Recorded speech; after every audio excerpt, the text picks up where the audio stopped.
प्यारे साथियों नमस्कार, कैसे हो आप सभी। मेरा नाम विनोद कुमार शाक्य। स्वागत है आप सभी का आपके अपने YouTube चैनल विनोद कुमार शाक्य के चैनल पर। आप सभी प्यारे दोस्तों का स्वागत है।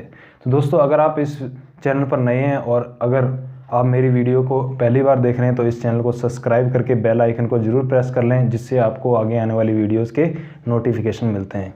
तो मेरे प्यारे साथियों, आज की इस वीडियो के अंदर हम बात करने वाले हैं जो हमारी कक्षा 10वीं की प्रश्नावली जो 14.1 है, यानी कि जो सांख्यिकी से संबंधित है, तो जिसका हम क्वेश्चन नंबर 9 जो है वो आज की इस क्लास के अंदर हम बात करने वाले हैं। क्योंकि जो क्वेश्चन नंबर 1 से 8 तक थे जो पिछली वीडियो के अंदर मैंने आपको कंप्लीट करवा दिए हैं, तो आज हम बात करते हैं यहाँ पे। देखो हमारी प्रश्नावली जो है वो है 14वीं प्रश्नावली। देखो प्रश्नावली जो हमारी है वो है 14.1। तो जो कक्षा हमारी है यानी क्लास हमारी कक्षा 10वीं की, यानी कक्षा हमारी है 10th, और विषय हमारा है गणित। तो विषय हमारा क्या है इसमें, गणित। देखिए 14.1 का जो क्वेश्चन नंबर आज हम करने वाले हैं यहाँ पे 9 जो, यानी इस प्रश्नावली का जो आपका अंतिम क्वेश्चन है, यानी जो आपका 9वां क्वेश्चन है। तो यहाँ पे देखो 9वें क्वेश्चन के अंदर क्या कहता है ये, तो ये कहता है कि निम्नलिखित सारणी 35 नगरों की साक्षरता दर जो है वो दर्शाती है। यानी जो क्या कहता है, ये 35 नगरों की साक्षरता दर दर्शा रही है। यहाँ पे क्या ये जो सारणी दी हुई है आपको क्वेश्चन नंबर 9 के अंदर, तो ये क्या बता रही है, आपकी जो 35 नगर हैं उनकी साक्षरता दर, माध्य साक्षरता दर ज्ञात कीजिए। तो मेरे प्यारे साथियों, इस प्रश्नावली के अंदर हम ज्ञात क्या कर रहे हैं, माध्य, यानी जिसे हम क्या कहते हैं, समांतर माध्य। तो समांतर माध्य इस क्वेश्चन के अंदर फिर से हमें ज्ञात करना है।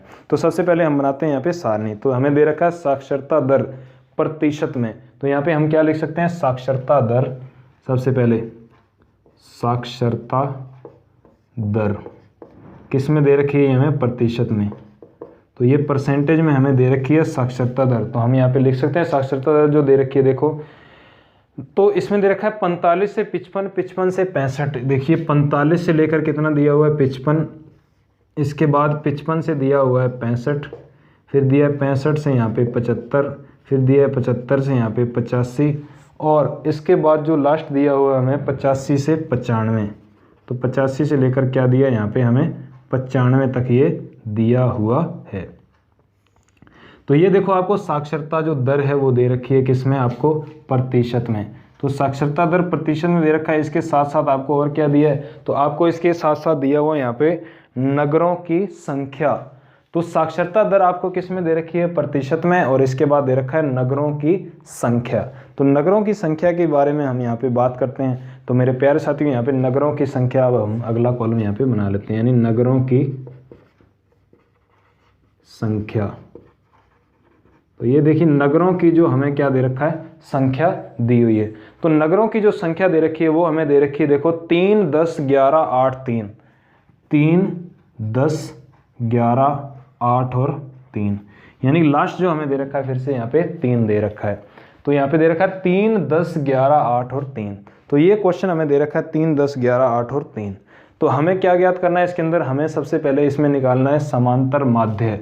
तो समांतर माध्य की गणना करने के लिए मैंने आपको बताया था क्या निकाला जाता है। सबसे पहले यहाँ पे आपको यहाँ पे मान निकालना पड़ेगा, आपको मध्य मान। जब आपको एक खंडित श्रेणी दे रखी है तो हमें यहाँ पे क्या निकालना पड़ता है, मध्य मान, यानी कि मिड वैल्यू, जिसे हम क्या कहते हैं, x।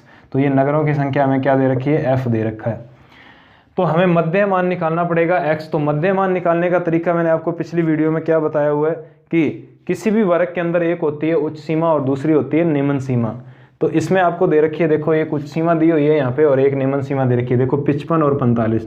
तो उच्च सीमा और निम्न सीमा, जब निम्न सीमा प्लस उच्च सीमा करके उसको 2 से भाग दे दिया जाता है तो उस वर्ग का क्या आ जाता है, आपके पास मध्य मान आ जाता है। तो इसमें भी देखो ऐसा ही होगा। तो इसमें देखो आपके 45 और 55 इन दोनों को जब जोड़ोगे तो आपका ये कितना हो जाएगा, देखो 45 और 55 ये हो जाए आपका पूरा यहाँ पे कितना, 100। तो 100 को जब हम 2 से भाग दे देंगे तो उसका आधा कितना होता है, 50। यानी सबसे पहले वर्ग की हमारी क्या आ जाएगी, इसके अंदर जो मध्यमान जो आ जाएगा हमारा वो कितना आएगा, यहाँ पे 50। अब इसके बाद एक आपको तरीका बताया था मैंने कि यहाँ पे अगर अंतर समान है तो आपके इसमें भी अंतर क्या होगा, समान ही होगा। तो देखिए 55 से 65 में कितने का अंतर है, 10 का। तो 65 से 75 में भी 10 का, तो यहाँ पे भी कितने का अंतर होगा, 10 का। तो 50 और 10 कितने हो जाएंगे यहाँ पे, 60, 60 और 10 कितने हो जाएंगे, 70, 70 और 10 कितने हो जाएंगे, 80, 80 और 10 कितने हो जाएंगे यहाँ पे, 90। तो यानी जब आपके वर्गांतर के अंदर अंतर समान है तो आपके यहाँ जो मध्य मान में भी अंतर क्या आएगा, समान आएगा। क्यों? क्योंकि इन्हीं वर्गांतरों से ही क्या निकाल रहे हैं हम यहाँ पे, मध्य मान निकाल रहे हैं। इसके बाद जो बात आती है वो आती है आपकी, देखो यहाँ पे जो विधि लगाने की। तो विधियों की बात करें तो हम यहाँ पे बात करते हैं विधियों की। तो मैंने आपको विधियां बताई हुई हैं कुल मिलाकर कितनी, 3। तो समांतर माध्य निकालने की कुल मिलाकर कितनी विधियां होती हैं, 3 विधियां होती हैं। तो इसके अंदर अब हम बात करते हैं यहाँ पे देखो कि जो तीसरी विधि हमारी होती है, तीसरी विधि का नाम होता है यहाँ पे पग विचलन विधि। पग विचलन विधि, जिसे हम स्टेप डेविएशन मेथड कहते हैं। तो पग विचलन विधि से समांतर माध्य ज्ञात करने का सूत्र होता है a plus sigma F D X I बटे सिग्मा एफ, और गुना में क्या लिखा जाता है, आई। तो इसके अंदर जो जो चीज़ें हमें चाहिए तो वो कॉलम हम अब बना लेते हैं। तो सबसे पहले हमें यहाँ पे आ गया हमारे पास क्या, x। उसके बाद अगला जो कॉलम बनेगा वो बनेगा हमारा dx। तो dx बराबर क्या सूत्र होता है, x माइनस ए। तो a बराबर, a का मतलब होता है एज्यूम्ड मीन यानी कल्पित माध्य। तो यहाँ पे a हमें मानना पड़ेगा। तो मैंने आपको बताया था कि आपको a का मतलब होता है कुछ भी आप मान सकते हैं, एज्यूम्ड मीन। लेकिन आप अगर इसमें मध्य मान के अंदर जो भी आप बीच का मान होता है उसे आप अगर मान लोगे तो क्वेश्चन आपका क्या हो जाता है, आसान हो जाता है। तो देखिए यहाँ पे आपका जो मध्य मान दे रखा है, यहाँ पे आपको 50, 60, 70, 80 और 90, इसमें से बीच की संख्या यानी हमने कितना मान लिया, यहाँ पे ये 70 मान लिया। तो अब सूत्र क्या कहता है, dx बराबर x माइनस ए। एक्स में से क्या घटाना है, a। तो 50 में से 70 घटाओगे, माइनस के कितने बचेंगे यहाँ पे 20। 60 में से 70 गए तो माइनस के 10, 70 में से 70 गए तो 0, 80 में से 70 गए तो प्लस के कितने बच गए 10, 90 में से अगर 70 गए तो प्लस के कितने बच गए 20। अब आपको देखो यहाँ पे क्या बनाना है, आपको आपका कॉलम आ गया dx। अब निकालना हमें dxi। तो dxi निकालने के लिए अगला जो कॉलम हमारा बनेगा वो बनेगा, यहाँ पे हम लिखेंगे dxi। तो देखिए dxi कॉलम बनाना बहुत ही आसान है, कैसे बनाएंगे तो मैं बताता हूँ आपको। देखो dxi, तो dxi बनाने के लिए हमें क्या करना पड़ेगा, i बराबर यहाँ पे कुछ मानना पड़ेगा, i का मान।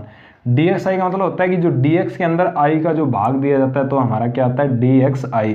तो i बराबर, इसमें से ऐसी संख्या मानी जाती है जिसका पूरा पूरा भाग देने पर हमें सिंगल डिजिट में यानी एक एक संख्या के रूप में क्या हो जाए, भागफल प्राप्त हो जाए। तो इसमें मेरे हिसाब से तो अपने इसमें क्या मान सकते हैं, 10 मान लें। तो यहाँ पे क्या आ जाएगा अपना ये जो, तो अपनों i मान लिया यहाँ पे कितना 10। तो 10 से जब इनमें सभी में भाग देंगे तो 10 को अगर 20 को 10 से भाग दिया तो माइनस के 2, माइनस का 1, 0, प्लस का 1 और प्लस का कितना बचेगा 2। तो ये आ गया आपका dxi। तो dxi निकालने का क्या तरीका था, dxi निकालने के लिए आपको dx जो होता है उसमें i का क्या देना है, भाग देना है। तो i हमें मानना पड़ेगा। तो हमने ऐसी संख्या मान ली जो इसमें क्या है, पूरा पूरा इसका सभी का भाग जा रहा है। इसके बाद जो अगला जो कॉलम आएगा वो आएगा हमारा यहाँ पे, देखिए कौन सा, तो ये आएगा आपका fdxi। तो f आपका यहाँ ये रहा और dxi ये रहा। तो f को अगर dxi से गुना कर दिया जाएगा तो ये बन जाए आपका fdxi। तो 3 को जब 2 से गुना किया जाएगा, 3 दूनी 6, किसका, माइनस का। इसके बाद बात आएगी यहाँ पे, देखो 10 को अगर माइनस के 1 से गुना करेंगे तो ये कितना आएगा यहाँ पे, तो 10 से कम 10 यानी माइनस का कितना आ गया 10। इसके बाद 11 को 0 से किया तो ये 0 का 0 आ गया। फिर 8 को 1 से किया तो 8 एकम 8 और ये आएगा 3 दूनी कितना 6। अब यहाँ से ये देखा जाता है कि प्लस का जो है जो टोटल है वो कितना आ रहा है और माइनस का टोटल कितना आ रहा है। तो देखो प्लस का टोटल अलग कर लेंगे और माइनस का अलग कर लेंगे। तो माइनस का देखो टोटल 10 और 6 कितने हुए 16, प्लस का 8 और 6 कितने हुए 14। तो यानी कि हमारे पास किसके ज़्यादा बच रहे हैं, तो यहाँ पे देखो आपके यहाँ पे स्पष्ट आपको देखने से पता लग रहा है कि ये जो माइनस के हैं वो ज़्यादा हैं। तो इसका जो टोटल आएगा वो आएगा आपका सिग्मा एफ डी एक्स आई बराबर माइनस के कितने बचेंगे यहाँ पे 2। कारण क्योंकि 8 और 6 कितने होते हैं 14 हो गए प्लस के, 10 और 6 कितने होते हैं 16 हो गए माइनस के। तो 16 में से 14 गए तो कितने बचे, माइनस के कितने हो गए यहाँ पे 2 बच गए। तो ये आ गया आपका क्या, सिग्मा एफ डी एक्स आई। तो सिग्मा एफ डी एक्स आई कितना आ गया आपका यहाँ पे माइनस का 2।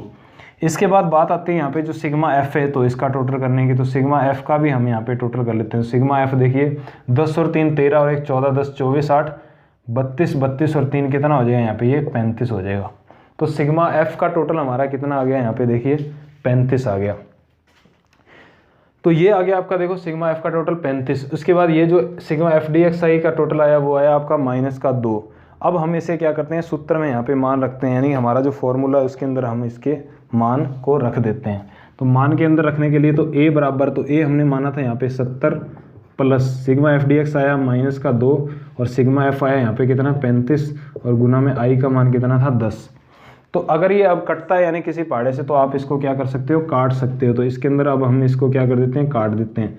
तो सबसे पहले देखो इसको काटते हैं 10 और 35 को, तो 10 यानी कि 5 के पहाड़े में देखो कितने पे आएगा, तो 10 कितने पे आता है, 5 के पहाड़े, 5 दूनी तो 10 हो जाएगा, और सत्तू पाँचा कितना हो जाएगा, 35, यानी 2 पाँचे 10 और सत्तू पाँचा कितना हो गया, 35। अब अपने पास ऊपर बचा हुआ देखो 70, उसके बाद देखो ये 2 दूनी कितना हो जाएगा, ये -4 और भाग कितने से देना है आपको, 7 से, यानी -4 को भाग देना है 7 से। तो आगे जो स्टेप आएगा वो आएगा 70 प्लस माइनस क्या हो जाएगा, माइनस, और 4 को भाग देंगे अपने कितने से, 7 से, यानी कि 4 को भाग दिया जाएगा किससे, 7 से। तो यहाँ पे अब हम भाग दे लेते हैं, देखो किसको, 4 को कितने से, 7 से। तो 7 से भाग देंगे तो सबसे पहले छोटा है तो 0 लग के यहाँ पे क्या लग जाएगा, पॉइंट लगा के यहाँ 0। सत्तू पाँचा कितना हो गया, 35। इसके बाद बच गया हमारे पास 5 पॉइंट लगा हुआ 0, सत्तू सत्तू कितना हो जाएगा, 49। तो हमारे पास आ गया ये 0.57। तो अब आपको क्या करना है, 70 में से 0.57 घटाना है, तो 70 माइनस 0.57, तो पॉइंट लगा के आप क्या लगा सकते हो, आगे 0। तो यहाँ से 10 में से 7 गए, कितने बचे आपके पास, 3, यहाँ रह गए 9, 9 में से 5 गए 4 पॉइंट, यहाँ रह गया था आपका, यहाँ से हासिल दी थी 10, 10 में से आपने एक हासिल दे दी थी, यहाँ रह गया 9, तो यहाँ रह गया आपका 6, यानी 69.43। ये आपका क्या आ जाएगा, यहाँ पे आंसर आ जाएगा। यानी कि इसके अंदर हम लिख सकते हैं कितना, 69.43, और आगे क्या लिख देंगे, प्रतिशत, क्योंकि यहाँ पे मान किस में दिया था, साक्षरता जो दर थी वो थी प्रतिशत के अंदर। तो हमारा उत्तर कितना आ गया, 69.43%। ये हमारा क्या आ गया, आंसर आ गया। तो ये देखो इस तरीके से आपको क्वेश्चन करना है कि सबसे पहले आपको जैसे क्वेश्चन दे रखा है, साक्षरता दर दे रखी है, उसके बाद नगरों की संख्या जिसे हम क्या मानेंगे, f। उसके बाद जो अपने निकालना है वो निकालना है मध्यमान। मध्यमान x निकालने का तरीका मैंने बताया था आपको।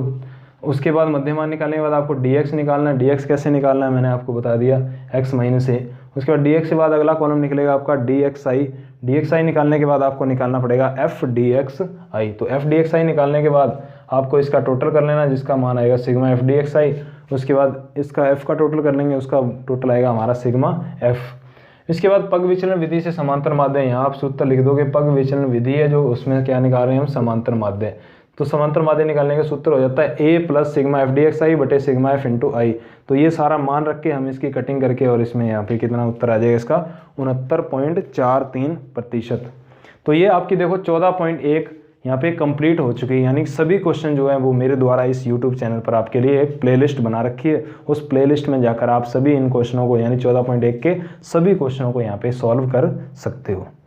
तो उम्मीद करता हूँ ये जो वीडियो आपको पसंद आई होगी, और ये क्वेश्चन जो मैंने आपको करवाया ये आपको अच्छे से समझ में आया।